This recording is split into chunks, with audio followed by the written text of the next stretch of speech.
Hi friends, வீட்டில் நெல்லிக்காய் நிறைய இருக்குது. என்ன பண்ணுறதுன்னு யோசிச்சுட்டு இருக்கீங்களா? இந்த வீடியோ பாருங்கள். கண்டிப்பாக இந்த மாதிரி ட்ரை பண்ணி பாருங்கள். இது ரொம்பவே ஹெல்த்தியாக இருக்கும்.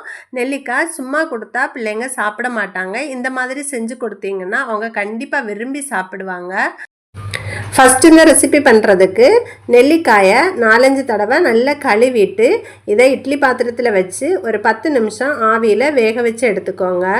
வேக வச்சதுக்கப்புறமா இதை நல்லா ஆற விட்டுட்டு இதில் உள்ள விதைகளையெல்லாம் நல்லா நீக்கிட்டு இதை ட்ரையான மிக்சி ஜாரில் போட்டு ஒரு சொட்டு கூட தண்ணி சேர்க்காமல் நல்லா நைஸாக அரைச்சி எடுத்துக்கோங்க.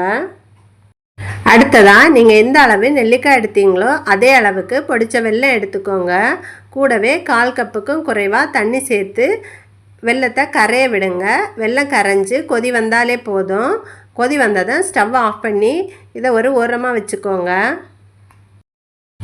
அடுத்து ஒரு கடாயில் நம்ம அரைச்ச நெல்லிக்காய் விழுதை அதில் சேர்த்துக்கோங்க.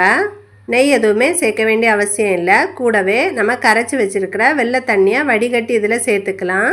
சேர்த்துட்டு இதை நல்லா கலந்து விடுங்க. இது கூட ஒரு பிஞ்சளவு உப்பு சேர்த்துட்டு இதை நல்லா மிக்ஸ் பண்ணி விடுங்க.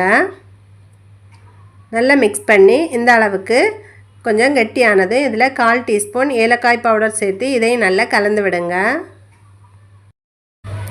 அடுத்து ஒரு ஸ்பூன் அளவுக்கு நெய் சேர்த்துட்டு இதை நல்லா கலந்து விடுங்க. அந்த நெய் எல்லா இடமும் படுற மாதிரி நல்லா நீங்கள் மிக்ஸ் பண்ணி விடுங்க.